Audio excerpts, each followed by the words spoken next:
to go back there once they have the results ready. But for now, though, I want us to continue with my conversation that we've been having here in studio. And gentlemen, I'll start with you, Barak Muluka.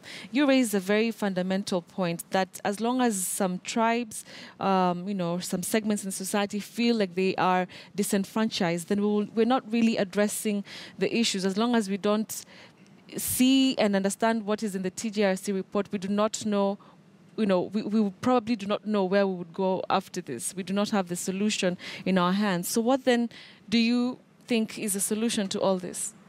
First, let me... Mm-hmm.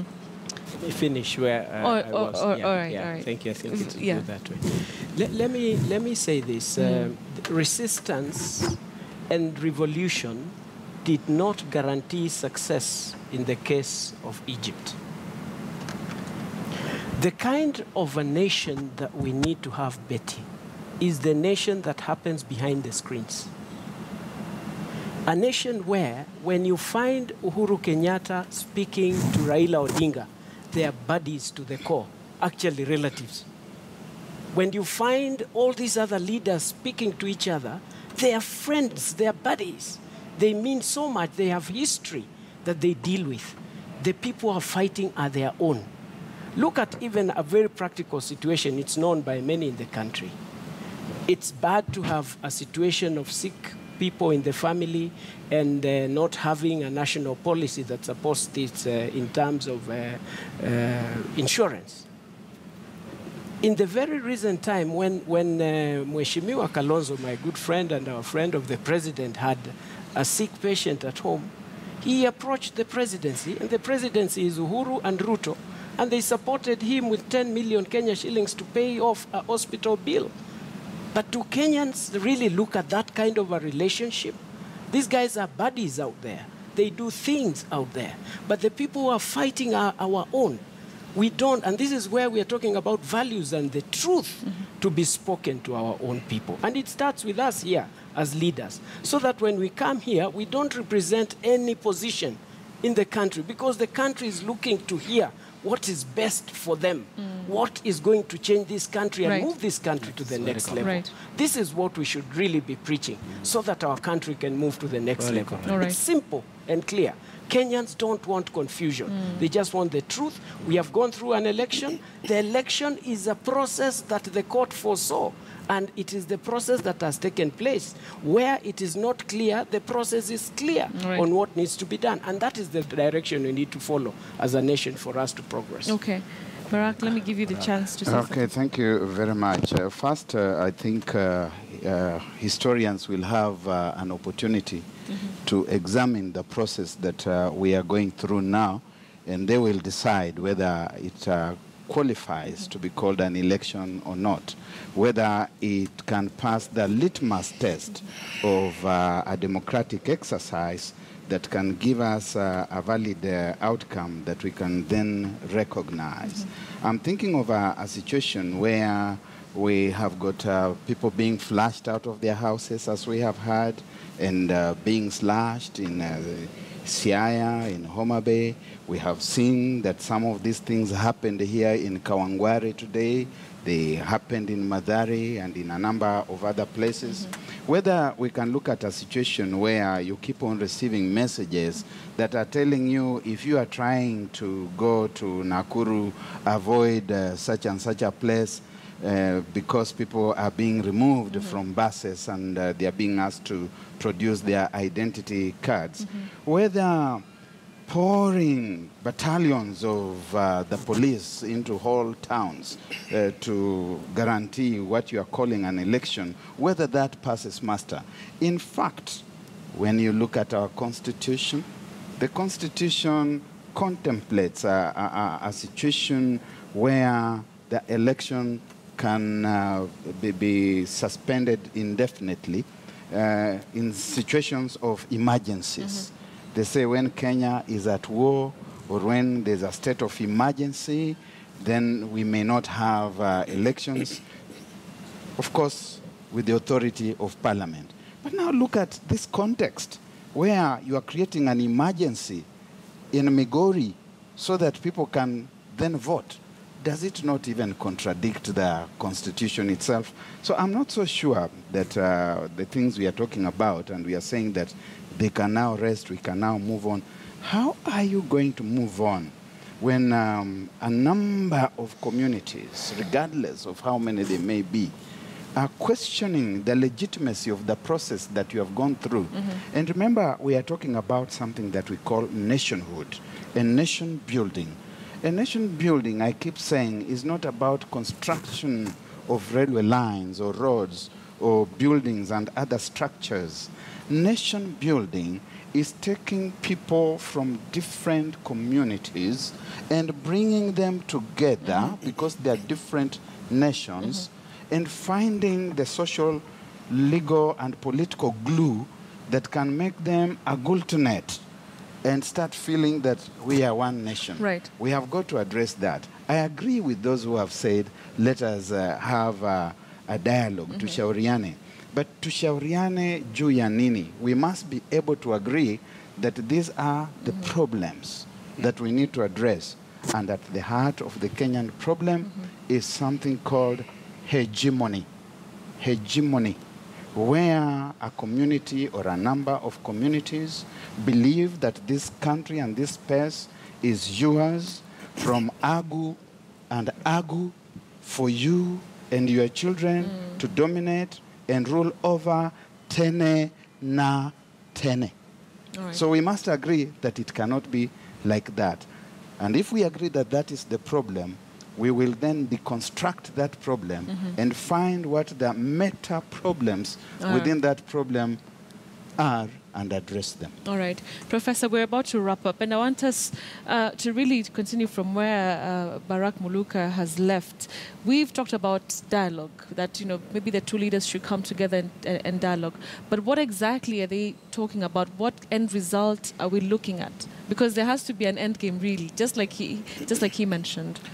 The end result is identifying first what the problem is, and then addressing that problem. For example, here they have been complaining about electoral issues, that the electoral problem is not fair.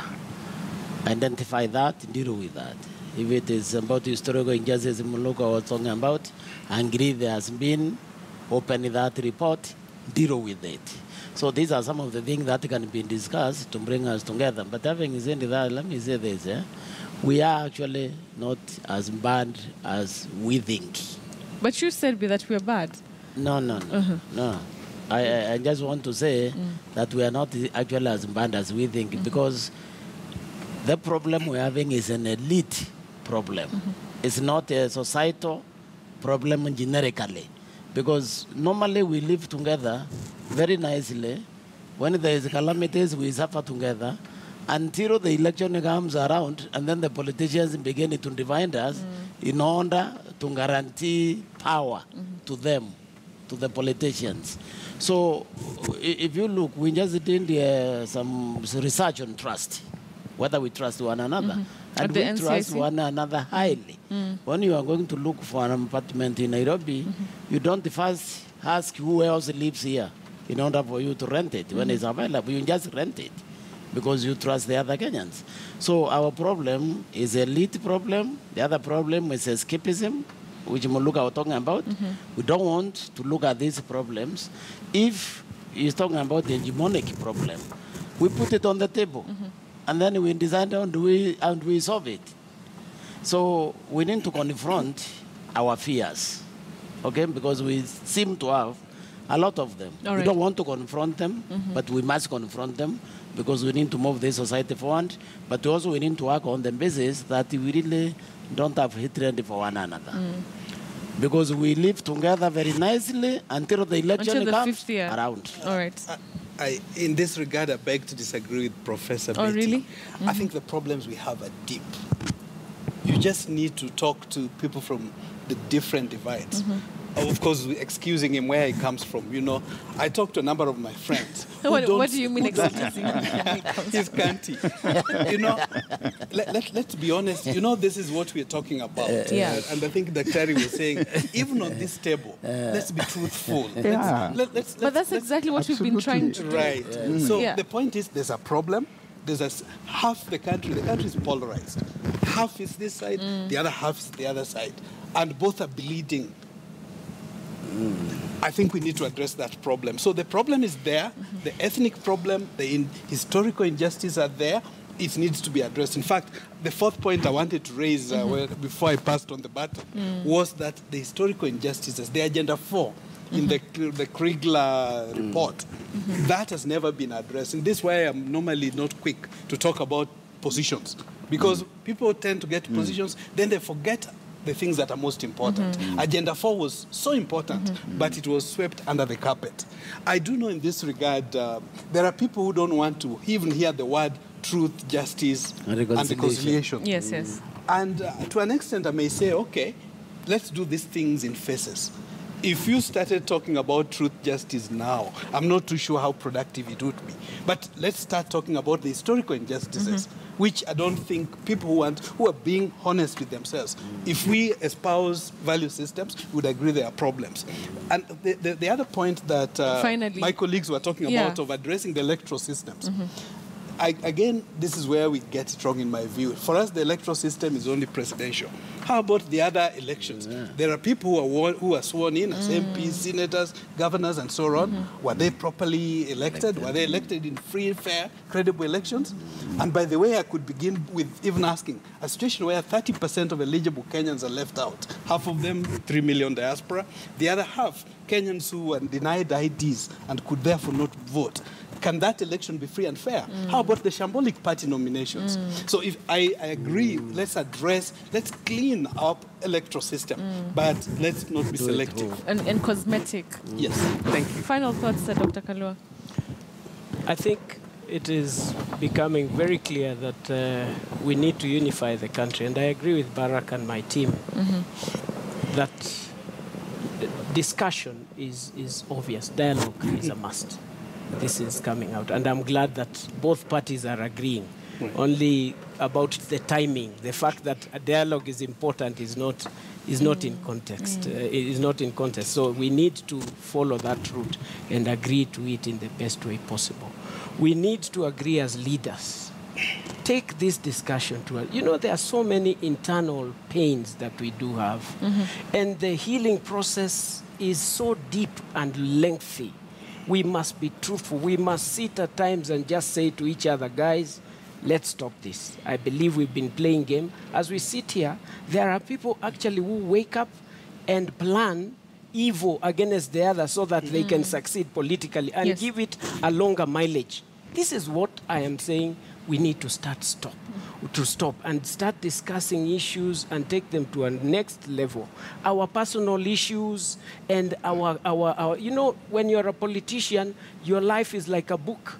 It's supposed to be read. We are all supposed to understand each other so that we appreciate that we are actually human beings and we do have challenges that do matter that also can affect us. I think this process is what is going to take us to the... In fact, Kenya is a pace setter to the world. Look at even just the ban of plastics the other day.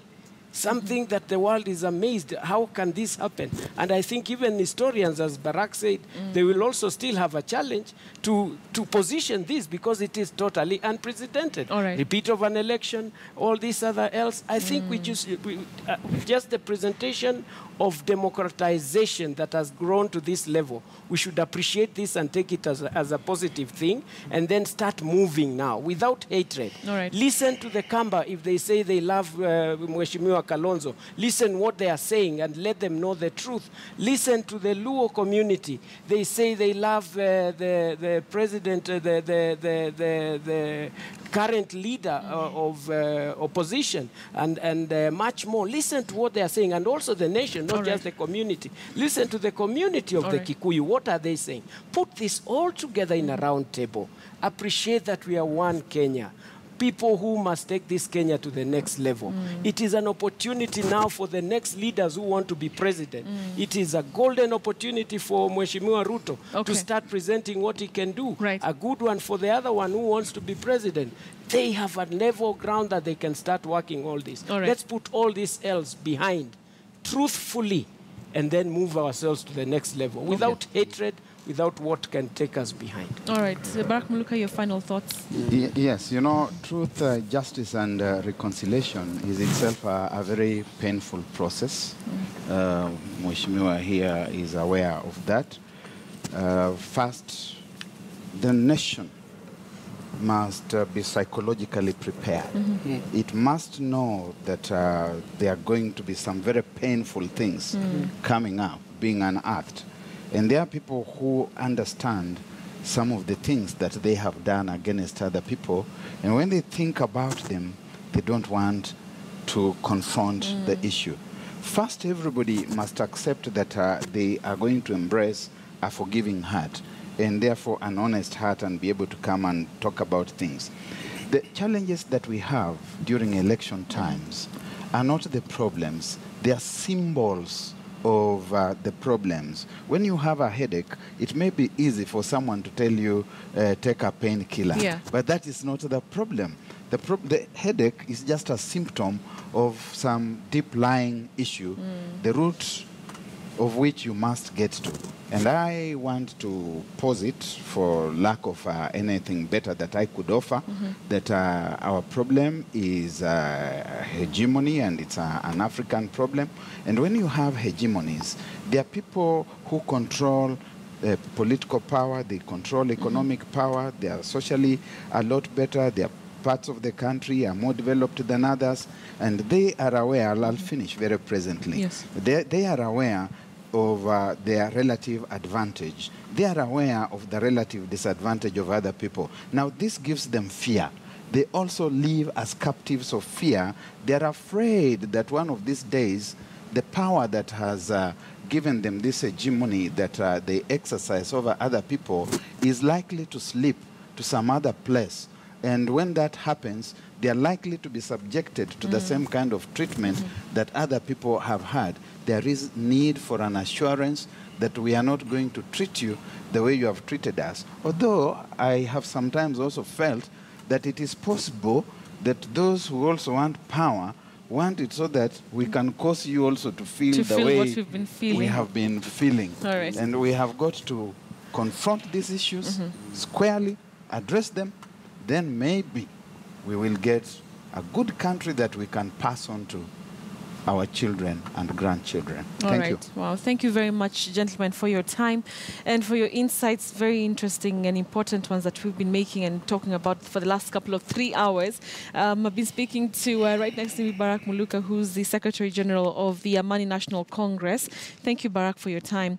We've also had Professor Gitile Naituli, who is the commissioner. He is a commissioner at the NCIC, together with Dr. Shemo Chodho, who's the chair of the Kenya Diaspora Alliance, and my extreme right, Dr. Isaac Kalua, who's an environmentalist, but also he commentates on things to do with national issues. Thank you very much for your